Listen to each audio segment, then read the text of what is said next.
Hello there everyone, this is I Mark III and welcome to Rise to Ruins. Yes, where I am going to show off a village which I'm quite happy with and has been surviving very well. The difficulty, as you can see, is Nightmare mode, and the village in question is Applemeadows. This is Applemeadow, and we're going to be going through into survive 35, provided we survive the night. I was going to do it day then night to give you a chance to look around the village a little bit, but last time I was in there it said ominous feeling, which means I'm probably about to get hit by a blood moon. Should be alright, but you know, not going to take the chance with it or anything like that. Anyway, hang on a sec. 200 boards created. 200 XP and Sten's form, 5% max health, take it. Bonuses, by the way, are cumulative on difficulty, so if I change the difficulty to a different one, it would be a separate world, basically. But these bonuses will still be here when I came back to Nightmare. Though honestly, I've learned a lot from Applemeadow. Let's crack open a chest and then get going. What do we got? We've got extra refining speed and a max hunger. By the way, these are additive, so they stack with any existing bonus. Anyway, Applemeadow. The graphic there is not representative of the state of the region, because this is the state of the region. This is my village, this is the corruption, and as you can see, the corruption is overtaking me in sheer size. So yeah, but this is definitely a very highly developed village. Let's visit. If nothing else, this region, getting it to survive longer has made you realise that bashing your head against the highest difficulty is not a good way to learn this game. There's a lot of things you don't start to figure out or experiment with until you actually get a little bit further in. So that's why I'm quite happy that this village has actually survived and done well. Though the fact it's doing so on Nightmare is very much a plus. I can just hope that the video is going to be stable, because at this stage it gets more and more demanding because there's a lot more stuff going on. Okay, here we go. We have got stuff. There's no spare people, so I can tuck that away. There's nothing going on there. And someone is pregnant, apparently. But I can see slight hesitations going on. I have murdered the graphics as much as possible, so this is as stable as it's going to get at this point of the game. But yes, this is Applemeadows, Nightmare difficulty, day 34, dusk. So we're about to hit the day 34 night, and it's probably going to be a blood moon, as I said, so this is going to be fun. Let's show you around a little bit though. As we get a new person, which I'm going to throw straight into builder. There we go. Okay, so this is what I've wound up with. Yeah, dusk, so there's already some enemies coming in, and this is the light calm before the storm. This is my defensive area, which is holding up fairly well. Though I've learned that because of the speed differences in different enemies, they turn up in different amounts. Like earlier on, you're going to get all these skeletons coming in. That's why there's skeletons running around. All these corpses, pretty much the skeletons. But now that they've charged in, we've now got the zombies following them in, and the slimes. They're running around. The slimes are not too bad, but the zombies. So, look, 1,500 hit points almost on that one. 900 hit points on that skeleton. Oh dear. Now the other problem, of course, is we've got spectres running around somewhere too. Not sure where yet, but I know they're coming. I know they're out there. There they are. They're a bit slower, but they ignore walls and gates, which is why I've walled myself off this way. They don't go through curtain walls, but any other kind of defense they will bypass. Yep, there we go. The blood moon is rising. We are going to have a fun time with it tonight, basically. But luckily I've got enough DPS to have a decent chance of surviving, I think. Because the initial surge is getting thinned out a bit.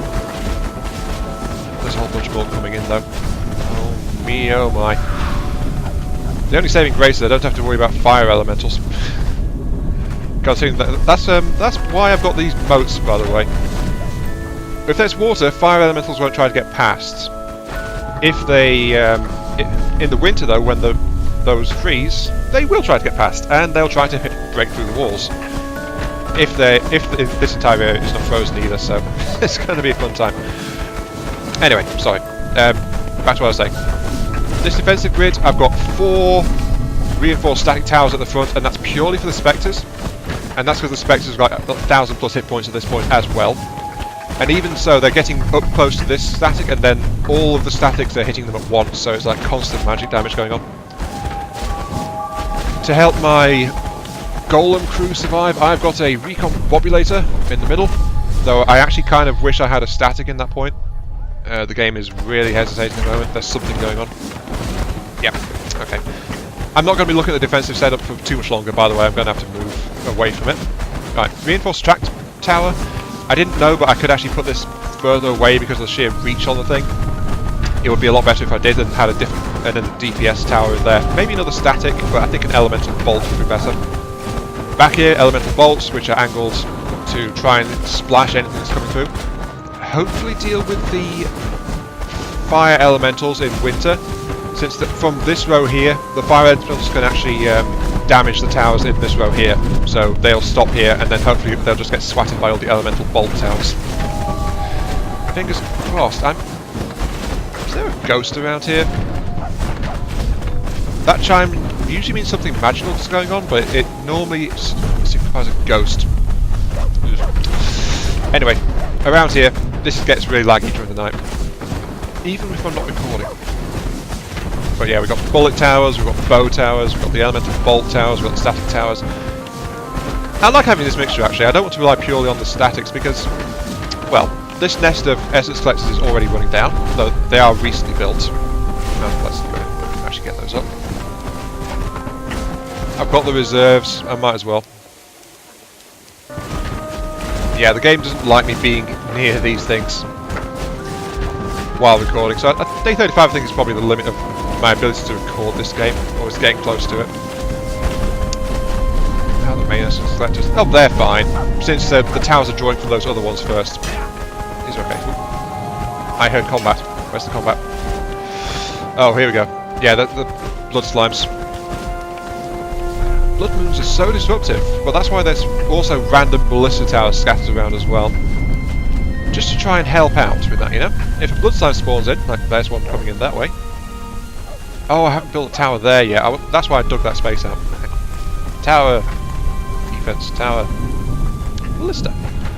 There. It's going to be okay there, because it's in reach of the tower down here for supporting fire. And it will also attract crystal golem, sorry, not crystal golem, stone golem support as well, for extra defense to help deal with it. Right, that slime is getting picked on a bit, and that tower up there is trying to do something too. I might be short on golems though. I've only got this battery of 6 things up here generating them. 5 ice, 1 fire, which I actually upgraded by accident. I wish there was a way to downgrade it without rebuilding it completely, but that's how it is. Anyway, continuing. Key storage, lightning rod, so I've got lightning defense over my major areas. Limited water production, I must admit. A rain catcher and a well for backup. Though I do have 2 fountains worth of storage. There's one down here, there's one up here. I think that's got a different graphic on it. Not sure why. I didn't even realise there was different graphics, honestly. But yeah, that's all supplied by this water purifier down here. Yeah, it seems like a lot more if I'm near the towers. I'm going to have to move away from this. But this little pool here is the final point on my defence, and it's connected to that moat, which runs through the entire area, slowing down all the enemies in it. So that's why it's holding up so well. And then, because of the way I've dug it all out, this connects to all the major bodies in the world. Boy. Yeah, get out. Sadly, the towers out here are not getting enough support to try and keep them safe, so they're actually getting damaged by the slimes. I didn't realise that. This is my first blood moon since completing the wall. Well, completing the wall is not complete, let's be honest. The entire wall is meant to be actually like 3 thick rather than 2. Oh yeah, this one's getting damaged as well. There you go. No, that's stone actually, no? you. There we go. Okay, my ballistas are safe for the time being. Though building this wall also taught me something interesting, which is the fact that upgraded roads also increase your village range. So your area of effect can increase if you upgrade roads. So that's why it's stretched out here with all of these. Now, I didn't figure that out until after I built the fire pit, so I can actually scrap those to get extra building slots back. These ones outside, I think I might do that as a project, but it's tricky to work outside the walls. I can only safely do it during the day. And that's how I even built this wall in the first place, by just tearing down parts of my curtain wall to let my villagers out, and then rebuilding when it was hitting evening. So, slow progress, but it was safe. That guy just ate a ballista bolt. I still really think there's a ghost around here whenever I hear those chimes. Was that a... are you a... No, you're just a normal doggo. I thought you might be a ghost doggo for a moment. Anyway, moving on. You probably saw as I was wandering around, this village is like kind of geared with supply areas, things like that, so I've placed a central marking fire where I'm going to cast the Motivate Nature spell, and then I've kind of forced it into developing around it. So this area has actually got a massive amount of farmland and food, so that I've got this big field here which I can use for extra food supplies if I need it. Now it's also surrounded by a lot of farming as well, even farms in the rocky terrain, which I don't know how those are working, or if they suffer a penalty or something like that. I don't think they do. It's kind of weird. But I'm not short on food. I've got hundreds and hundreds of it, so that's fine. I've got 2 reinforced storages full of food, half of which is just rations actually. So food reserves I'm fine for. Usually I can last through the winter, no trouble. Anyway, that's the food reserve. The farms are passively generating it, but the wood, this is my initial wood reserve, and then that ran dry far too quickly. I consumed wood at an appalling rate. I'm already down to 14 again. I've got the thing programmed to store 400, and it's not doing it, so that's why I'm starting to harvest all the stuff over here as well. I'll be able to show you that once we get past the night. I should probably accelerate it actually to get past that a little bit quicker. Oh, yep, there goes the game stuttering. How are you going to do on 2 times then, buddy? 2 times, that's better. Right. I don't know. That's going like that. So, over here we've got the forges, we've got the toolsmiths, we've got the armorsmith. Until I built this village, I didn't really appreciate that it's actually quite useful to have armorsmiths for... Well, armorsmith helps your villagers stay alive. It's not as useful if you've got a good defense. The toolsmiths, though, they can greatly increase the rate at which your villagers can do stuff. So it's worth establishing a forge as soon as you can, just for that. Just for that. But that is my smithing area. Raw mineral storage, which is I think it's like the 3rd building I ever put up, because you know, just to make sure I could store the minerals being gathered from my rock mining. Then up here we've actually got the rock mining itself, mining facility, stone cuttery, and reinforced rock storage to try and hold some stone reserves in it. Though again, that is also running low. I consume raw materials at a massive rate. That farm's busy doing stuff. Okay. Housing. This is the blight of the village. Reinforced high occupancy housing. It's the only one in the entire place, though I needed it because it gives me 36 housing. More rain going on. Well, it is midsummer after all. But apart from this single one, which is like the 3rd house I built, the rest of it, what I've got is high occupancy housing. No, sorry, that's the 4th one. High occupancy, high quality, high quality, high quality, high quality. So I've got those around there. Yeah, this is why it lags. Look at all this going on. This is with minimum particles, by the way.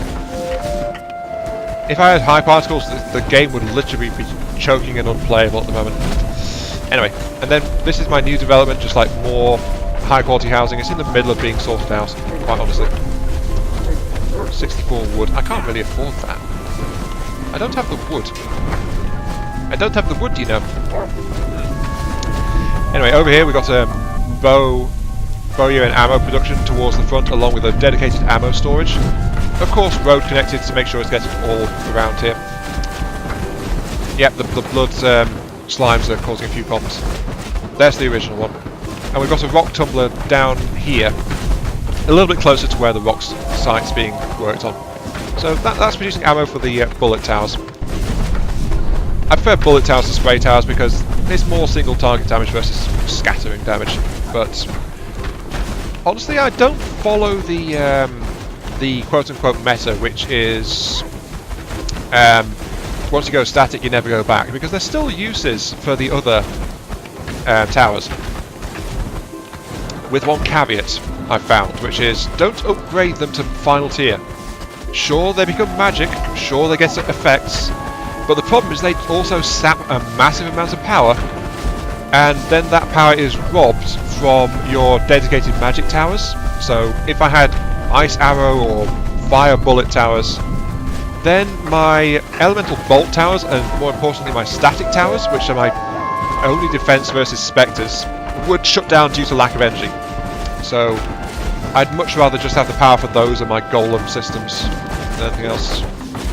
Okay, we're getting cleaned out a bit here. Still lagging a bit, that's okay. It's summer, so I don't want to cast the most bit of land, but I've got tons of essence around the place. Let's get some labour going. Let's summon labour golems. There we go. This is, by the way, I should mention, I've come to understand, because of Applemeadows, that magic is incredibly useful to have. At the very least, you want to get like an essence collector or two out.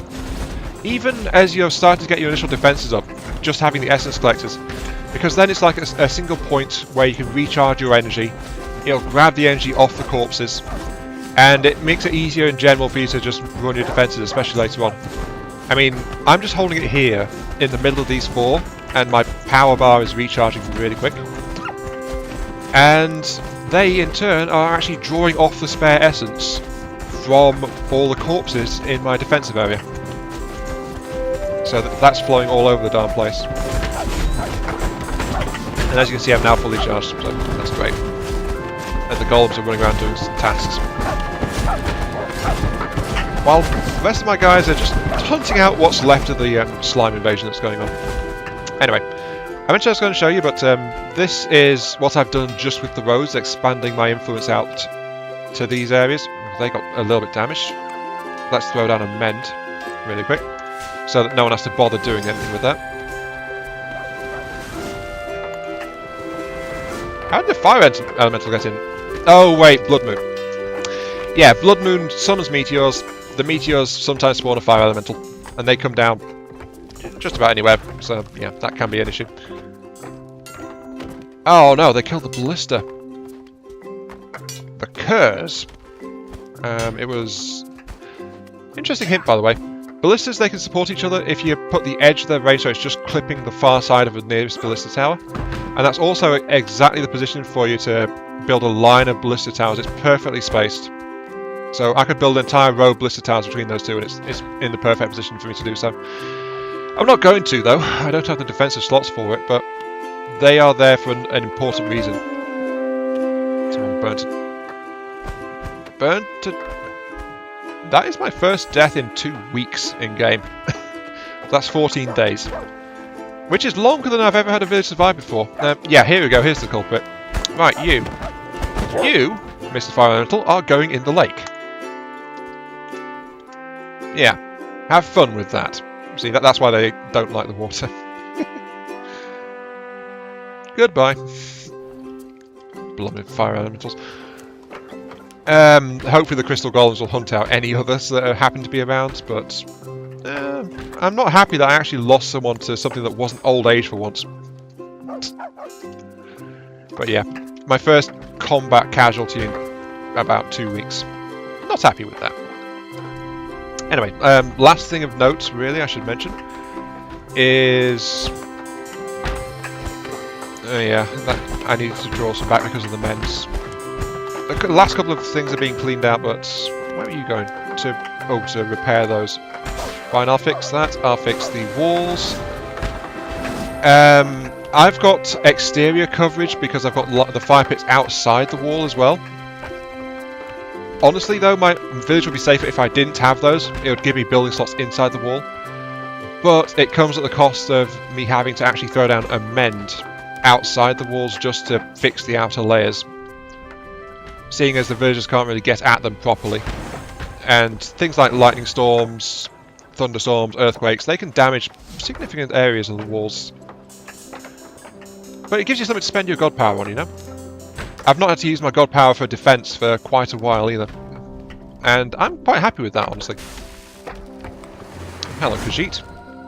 Little trader. Yeah.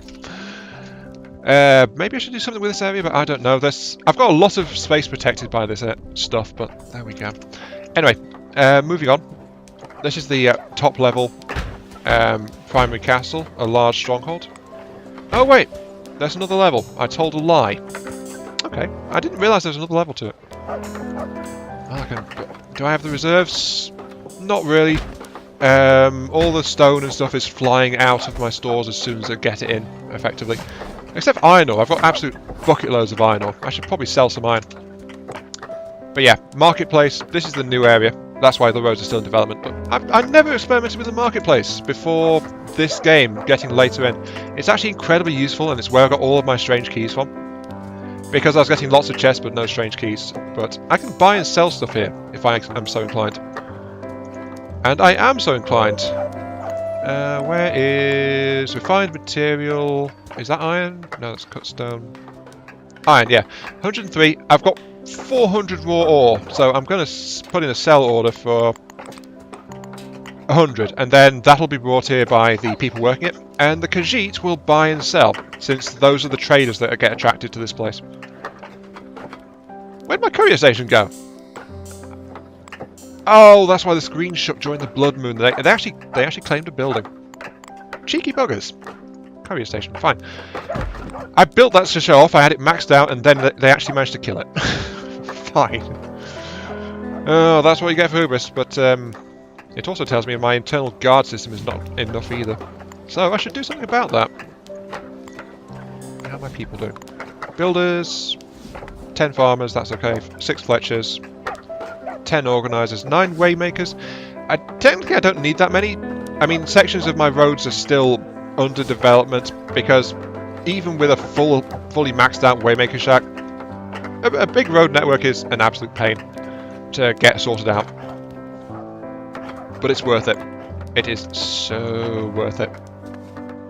Not only because it extends your influence out to reach further areas, but it just because it makes things so much more efficient for your villagers. Let's put one down there. But yeah, I need more defenders. That should be under military, shouldn't it? Or is it defense? This is something I've never done either. Guards Guild barracks. I've never built a barracks. Never used one. Don't know what it does, really. Just trying to figure out where I'm going to place it. I mean, I set this side aside this area for guard towers. I can pop it up here. I can put it up there, but I kind of want it to be in a bit more of a trafficked area. Let's put it down here. Let's tear down some of this fencing. Which is purely aesthetic, by the way. You don't need it. I just put it there to make it look good, and I dug the holes to make sure that nothing would accidentally grow into it, because since stuff can grow over the roads and destroy them. Need to get rid of 2 more. Pop, pop. But yeah, I know enough that the barracks will let me have villagers serve as guards, and they can help patrol and defend the village. Though, honestly, the Golem Force is quite useful in that regard as well. So, the barracks and outpost is just for completion, I think, more than anything else. How big is an outpost, anyway? Only a 4x4. I'm tempted to just throw down an outpost out. Well, an outpost is for patrol points, if I understand it correctly. Oh well, that's what I'm doing anyway. I'm getting barracks out. I'll put a guard post somewhere else just to help give them a place to go. As soon as they get around to dismantling that one. Yep, there we go. That'll have to do. Though again, once again I'm short on resources. Outposts for points of travel. I don't want them around here though, because they just wander out into this area and maybe get hurt. So it's to help try and keep the rest of the village safe. That's what I want them more than anything else for. So let's put one there, and let's put one... I guess it won't hurt. Well, actually, that would have been an ideal spot for it up there, wouldn't it? But there's an essence collector up there. I'm thinking around here, actually. Let's destroy a little bit of terrain. That's something else that a long game has taught me, actually. Sure, rock is not a renewable, but it can still last you a really long time. Speaking of, where am I harvesting rock from?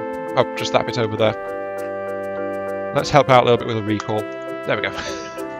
See, I use my god powers for quote-unquote good, not for self-interest at all. But yeah, that's an overview of my Applemeadows village, day 35. We are really solid, as you can see, and my people are running around happy and healthy for the most part, except for that poor soul that burned to death, but you can't have everything. It's not going to be perfect, is it? Oh yeah, I forgot to mention I've got a water bottle just down here as well. Kind of important, that.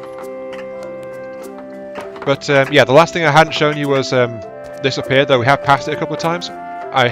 This is my crystal field, powered by a couple of crystal motivators. Once you've got a solid trap up for killing people, even before you've got a lot of crystals, that will be able to supply the bulk of your essence needs until you can get crystal refining really flowing properly. So a couple of those, and then get crystal flowing immediately to crystariums, and then you can use that to feed magic defenses, and your defense just skyrockets as soon as you get magic properly flowing. I can't state that enough. This particular village has taught me so much, and I wish I'd played on a lower difficulty, because then I'd have learned a lot of this a lot sooner.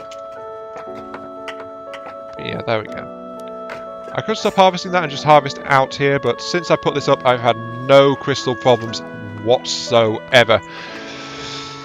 Not since I got this arrangement sorted out. And of course, there's the essence collector up there, which is the nearest, so it's the one that's supplying the motivators with everything they might require. Ooh, nomads. They tend to... yeah, there we go. They tend to come from over here because it's unclaimed. And because the corruption is like... it's... yeah, there it is. It's all the way around here now. So it's taken over the bulk of the map at this point, but I'm still holding strong. But yeah, I don't know what else to say, so that's been a look around this village. This has been Iron Mark 3. Thank you all very much for watching, and this little return to Rise of the Ruin. Though admittedly in a video rather than a stream, since my previous content on this game has purely been stream-based. I hope you found this village interesting, and let me know if you want me to show you a few other snippets, or heck, I don't know, maybe description videos for various things. I might be up for that, I don't know. Yeah, this is the part of the problem, as you see. They're going out there to grab stuff, since it's out of range of the attract tower, but it's within reach of these pits, so that it means they're actually braving the maze to go and grab stuff from out there. I should build some grabbing towers. And that Khajiit decided it would be safe to wander out that way. Okay, sure. At least it did it during the day and not during the night. I don't know what happens if a Khajiit gets killed, honestly. Not particularly looking forward to find out. Bright side, at least I've got those guys. So I can staff this thing immediately. And if we give it a few moments, you'll be able to see the courier golems, which are a kind of dog. But I can, with that and the migrant way station, I can use this village to help kickstart villages in the neighbouring regions, which will help out a lot, despite the sheer corruption of this world so far, since I'm in year 2. Well, I've been here 1.5 years, and I've not done anything to try and stop it, so the corruption is steadily getting out of hand with all this, but I'm not worried. This village is okay. And I'll stop rambling now. Thanks for watching, and catch you all some other time. See you all later. I have to keep upgrading my modes. I'm out of cut stone? What are they? Oh, it's because they're building towers, of course. Maybe they should change the name of this game. It shouldn't be called Rise to Ruin. It should be called Resource Shortage. It would suit the game just as well, I think.